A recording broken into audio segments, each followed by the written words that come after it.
All right, what's going on, all you adventurers, shooters, and like-minded troublemakers? So I wanted to quickly show you something today. This gun is unloaded. That's why I just kind of flagged myself a little bit, but it is definitely unloaded, no mag. Just showing y'all that before everybody in the comments goes crazy about that. This is the new Taurus GX4. This is something that some people have talked about, but not everybody knows it. So the new Tauruses now take Glock sights, which is pretty darn cool, because there are a lot of night sights, whether you like Truglo, Ameriglo, Trijicon, but sometimes some of these new guns are the hardest ones to find and fit, just because if everybody has a different model of sights for different guns, it takes a while for the market to catch up. So the fact that Taurus used a standard Glock dovetail and a screw-in front sight is awesome. So I think they actually started this on the G2C, and that's when they first had compatibility with Glock sights. Now I know there were a few point of aim, point of impact concerns. Some of them worked awesome, some of them had a few issues, but then I think they fixed that on the Taurus G3. So the GX4 is their newest kind of micro compact pistol. So really cool pistol, and this takes the 42-43 sights. Now you may look at it and say, well, I thought all Glock sights had the same dovetail and same front sight. Yes, but the single stack ones are different than the double stack in terms of the rear sight fitment. The front sights are pretty much all the same. So if you're gonna get Glock sights for this, whether it's Truglo, Ameriglo, wherever, I'm gonna put on the new Tritium Pros just because I really like these sights. These are some of the brightest night sights I've found. They're really compact, they don't snag, they're solid steel, I love them. But you're gonna want the 42, 43X, 48, those single stack slides. So we're gonna show you how to put these on. And if anybody's watching from YouTube, no, I'm not gunsmithing. I'm not showing how to manufacture a firearm. This is a commonly interchangeable part, and I'm just replacing a part. So we're gonna go ahead and take this gun down. To do so, you just take either a screwdriver, a key, piece of brass, anything like that, put it in here, turn it this way. You'll see it leap forward just slightly. Pull the trigger, comes right off. Looks very similar to a SIG P365 on the inside by using almost this internal chassis system inside the frame, and the upper looks very similar to a Glock 43. So not a lot of original ideas here, but just a great iteration of just manufacturing based on just some common ideas that work well. One thing I do want to show you really quick, when you put that back on, do not turn this clockwise. If you do that, it looks like it will come off, but you'll notice nothing comes loose and it binds up. You'll wanna always go from straight up and down. You'll hear it pop into place. You'll wanna turn it counterclockwise. You'll see it leap forward a little bit, pull the trigger, good to go. So obviously make sure the gun's unloaded. For this, we just need the slide. I guess you could do it with the barrel and guide rod in, but you don't need them anyway, so you might as well take them out. Without a trigger, you're not gonna set the gun off, but just no reason to have them in there, so go ahead and take them out. Like I said, today we're installing the Tritium Pro from Truglo, great night sights, and that's these right here. So these sights, come on this little sticky tray. Front sight comes with a little screw. Rear sight has a little set screw, so you're gonna push this in and then the set screw just holds it in place. And then it also comes with this other screw. So this is for Gen 4 Glocks. That's the Glock spec. So on this Taurus, I don't know if we're gonna need this screw that matches the Gen 3 Glocks or if we're gonna need this one. So we're gonna try it with this one first, see how it goes. Go to that guy if we have to. So we are gonna start with the front sight. So front sight, you're gonna take your Allen key, and if you're like me, a bunch of you heathens out there probably just have Allen keys and something like this. This is horrible. Just a big tub and you just see which one fits it.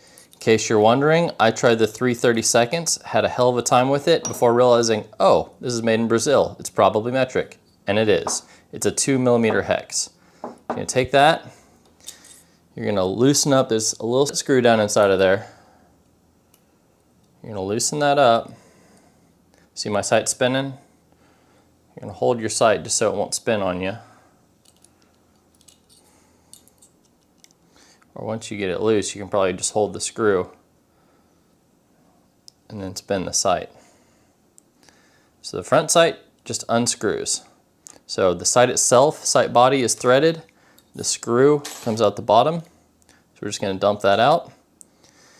You may want to hang on to this, so I'm just going to put it back together real quick. Yeah, I know my hands are all greasy from all this gun oil and stuff. But that's fine. We're working, right? So I'm just going to put this in here just to keep them together. I don't think I'll ever put this back on, but just hang on to it just in case. It's good practice, right? So you'll see that we've got a little slot just like on a Glock. And now we're going to put our front sight on. So this is a tool also from Truglo. There's a whole bunch of these out there. I really like this combo tool. It's just a hex up front, but it's got a little magnet on the inside. So it actually holds the screw for you. And then it's got a punch on the back, so you can actually use this to take down the frame pins on a Glock. This gun doesn't have those type of frame pins, so we're only using this end today. So you're going to loosen that screw. Fits perfect because they're both designed by the same company for the same sights. Like I said, there's other ones out there, but this one it's easy. So we're just going to test fit this first.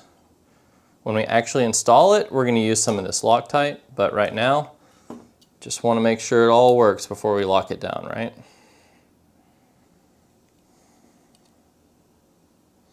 So that's really, really tight. Like it's borderline a press fit. But the number one thing people screw up when they're putting on night sights is they use a hammer. You can call Truglo, call Trijicon, call any night sight manufacturing company, and you'll ask them, the number one way people screw up their sights is pounding them in there. So we don't want to do that, so I'm just going to use this rubber-handled screwdriver and just use it to press. Okay. So that's just an important thing to remember with any night sights. Never pound on anything. There's a tiny glass vial on the inside full of tritium gas.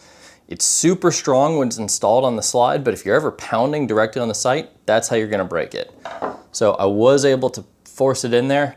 If you can use something like this, maybe a block of wood, just to put some pressure on it, it'll sit right down in there, and it's a very nice sturdy fit. So I'm going to go ahead and try the screw that came with it. Well, they both came with it. The one that came pre-installed on the sight. And the angle's a little difficult here. So I was able to get that on there. Let me just try that other screw just to see which one's better. I'll just try them both and I'll tell you. Be careful about that angle because it was kind of binding up on me at first. All right, got that one out. So that's our Glock Gen 3 screw. All right, and in this impossibly tiny little baggie, took me a second to get that out, I've got the Gen 4 screw. So let's give that a shot. So I'm gonna place it in my tool, get it seated. And a lot of you who are fairly mechanically inclined know this. Turn it back a little bit till you feel it want to find those threads. There you go. And then start screwing it in. That way you just make sure you're not cross-threading anything. Okay, I was actually able to get that one on too. So I don't know if they both fit. I think I'm actually going to go with the first one because it's slightly longer. It has about one more thread of engagement. So if they both work, I'd rather have more thread engagement, right? So let me get this guy back out of here. So maybe I'm wrong. Maybe somebody from Truglo will get on to me. But I'm going to install it now with the Gen 3, the Glock Gen 3 screw. And this time I'm going to put a tiny, tiny little dab of Loctite on there. So think how much you want on there and then do even less than that. There we go. Because this stuff will make a mess if you don't do it right. So, and always, this is blue. That's what you want. You don't want the permanent stuff. Blue is more than enough. I think Loctite has some of the worst packaging ever. That bright red bottle that says blue on it. It's super confusing. Much less people who are colorblind. But anyway, we're getting that screw in there. Use your tool. I'm pushing it right all the way against the front because it's a little different than a Glock, but it'll go.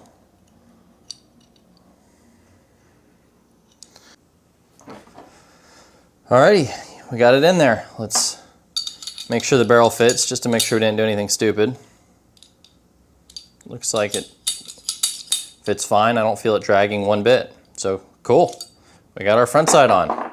Now let's go to the rear sight. Put my Loctite up for a second.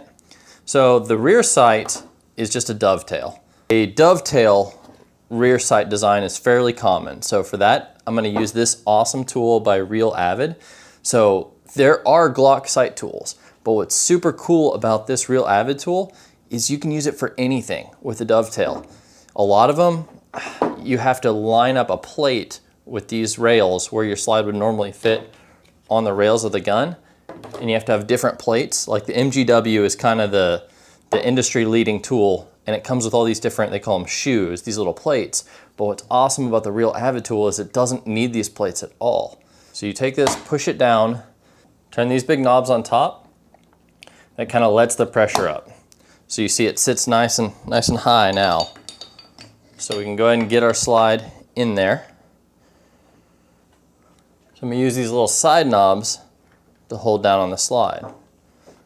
Now I don't think you have to be perfect with it, but yes, you do generally want to keep it centered. So that looks centered enough, and you want to do that so that you're not binding it up, right? You're pushing it directly horizontally. So if you need to make adjustments, you can loosen one of these side screws, tighten the other one. Pretty cool tool, how versatile it is. So I'm going to line this up. You turn the big knob, fairly obvious, to move. See how it moves this whole boss back and forth? So I'm going to want to generally get it lined up with the slide. And we're going to want to go from the left, push it out to the right. On Glocks, it doesn't really matter, but that's a really good habit to be in, just because some guns, like HKs, you're supposed to always go in and out from the right, because there's a little bit of a taper to it. All right, so you push these down, get it nice and tight. What's really cool about this tool is it's got this nylon stop. So think of it almost like a foot on a piece of furniture, or on maybe something in a machine shop, maybe your workbench. You can adjust these feet just like you would level a foot on a tool. You adjust that to get in contact with the slide. And you want to be very careful when you adjust this, that this boss doesn't go lower than the sight. Because what you don't want to do is, while you're pushing your slide off, to carve a big groove in your slide. So we got that all set up. So now we're just going to turn this, and we're making sure, okay, we're now contacting our sight. We're not contacting the slide, we're just floating right above it. And then very carefully, we're going to start turning it. You can see it start moving. Looks like we're doing it right, and you just keep going. So no need to be in a rush. This is a very fine thread, so you're applying a very slow motion with lots of torque. So it's coming out. I'm feeling a little bit more resistance here, but we're getting close. You can see it.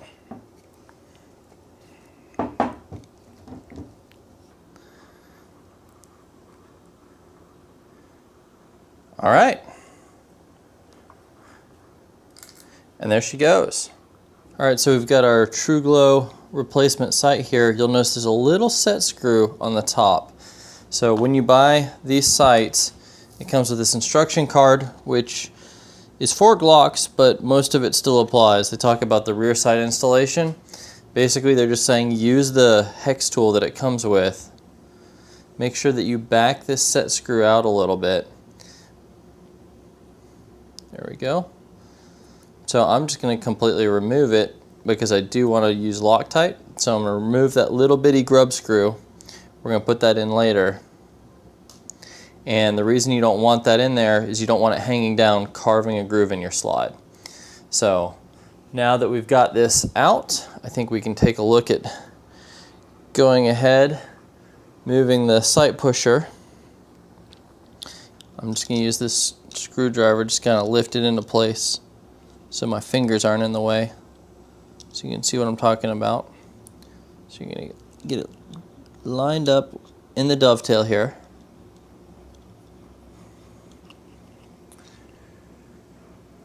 And you're just going to push it on in. And there's a little bit of resistance, and that's good because that means it's fitting in there nice and tight, but you know, nothing tremendous resistance wise.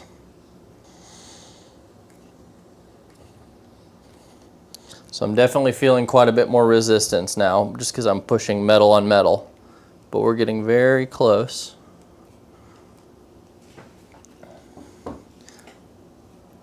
Back it up a little bit. And if you do a lot of these, you could actually mount this whole Real Avid unit down to your bench. But I do a few of these a year, so I don't need to. It's worth having the tool for sure. If you are just going to put on one set of sights, I would say go to your gunsmith. Go find an expert, somebody who's really competent at this. But if you're going to do probably more than 2 or 3 a year, then you might as well just get the tool. Do it at home, right? All right, I think I actually went just a smidge too far. Just barely though. So I'm just going to bring it back a teeny tiny bit. Okay, take a look at that.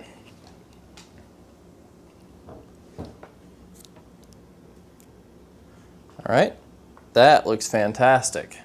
So we're gonna go ahead and push down, loosen up these top screws.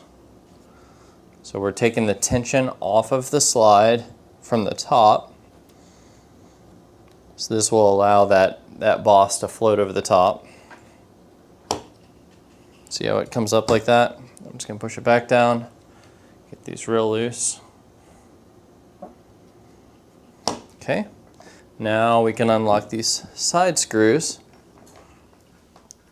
And I appreciate that everything on this Real Avid tool, just big, easy to use, thumb screws, nothing delicate.